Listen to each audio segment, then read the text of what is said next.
এই মদদি রাহিমাহুল্লাহর বিরুদ্ধে অনেক আমাদের উস্তাদরা আমাদের ক্লাসের মধ্যে উনার কিতাব পড়লে গুমরা হয়ে যাবে, উনার কিতাব পড়া যাবে না, উনার দলের মধ্যে সমর্থন করা যাবে না।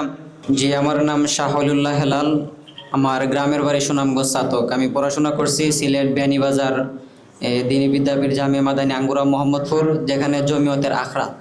আমি সংক্ষিপ্তভাবে বলতে চাই, আমার বাবা একজন কওমি ঘরানার বড় আলেম এবং আমার ছোটো ভাই 3 জন হাফেজ আলেম, কিন্তু তাদের কাছে আমি প্রায় 11 মাস ধরে যাইতে পারি না বাড়িতে, শুধু এই জামাতে ইসলামকে সমর্থন করার জন্য এবং তাদেরকে আমি সাপোর্ট করার জন্য। তারা আমাকে ট্যাগ লাগিয়েছে আমি তলে তলে নাকি জামাত করি, জামাতের এই পক্ষে লেখালেখি করি। এখন আমি প্রকাশ্যেই তাদেরকে চ্যালেঞ্জ দিয়ে বলেছি যে আমি যেহেতু তোমরা আমাকে জামাত ট্যাগ লাগিয়েছো, তাহলে আমি কিয়ামত পর্যন্ত মরণের আগ পর্যন্ত জামাত ইসলামের সাথে কাজ করে দেবো ইনশাআল্লাহ। এজন্যই আমি জামাত ইসলামের সাথে আমি কাজ করতে চাই।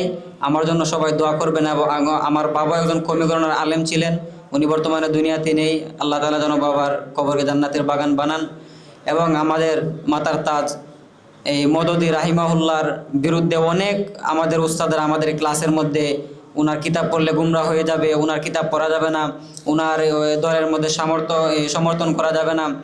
আমি একদিন চিন্তা করলাম এই কাফিয়ার বৎসর যে উনি যদি এতই খারাপ হয়ে থাকে, তাহলে কাদিয়ানীদের মতো দেশ থেকে ওনাদেরকে অমুসলিম কেন ঘোষণা করা হয় না, যাদের আকীদা আমরা বিশ্বাস করলে আমরা গুমরা হয়ে যাব। পরবর্তী আমি মদদি রাহিমাহুল্লাহর 10 থেকে 15টা বই আমি সংগ্রহ করলাম এবং 2টা বই আমি বাহিরের দেশ থেকে সংগ্রহ করে এনেছি। আমি নিজে এই কিতাবগুলো পড়ে দেখলাম কোনো কিতাবের মধ্যে মদদি রাহিমাহুল্লাহ শরীয়ত বিরোধী কোনো কথা লেখে নাই। যদি শরীয়ত বিরোধী কোনো কথা কোনো কওমির আলেম এবং ছাত্র দেখাইতে পারে, তাহলে আমি পাঞ্জাবি টুপি খুলে এই রাস্তাঘাটে চলবো, এটা আমি আরও আগ থেকে তাদেরকে চ্যালেঞ্জ দিয়ে রাখছি। মদদি রাহিমাহুল্লাহ এমন কোনো কথা বলে নাই শরীয়ত বিরোধী। তারা এমনিতে জামাত ইসলামের বিরুদ্ধে নানান পুগান্ডা মার্কা মিথ্যা তুহমত দিয়ে এখনও তারা যাচ্ছে। গত কিছুদিন আগে আমি আমাদের সুনামগঞ্জের এই শাইখুল হাদিস আল্লামা নুরুল ইসলাম খান সাহেব হাফিজাহুল্লাহ, উনি হাদিসের মসনদে বৈশা গিবত করতে ছাত্রদের বুখারী শরীফ পড়াইতেছে, পাশাপাশি গিবত করতেছে।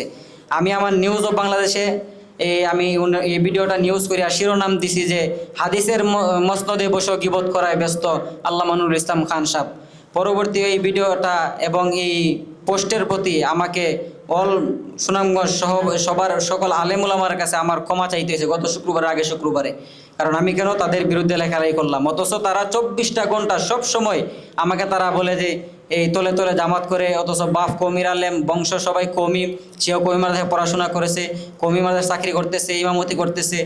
এখন আমি তাদেরকে চ্যালেঞ্জ দেখানোর জন্য আমি আজকে থেকে ইনশাআল্লাহ একমাত্র আল্লাহকে রাজি খুশি করার জন্য জামাতে যোগ দিতেছি, জামাত করব ইনশাআল্লাহ। আমার জন্য সবাই দোয়া করুন। আসসালামু আলাইকুম।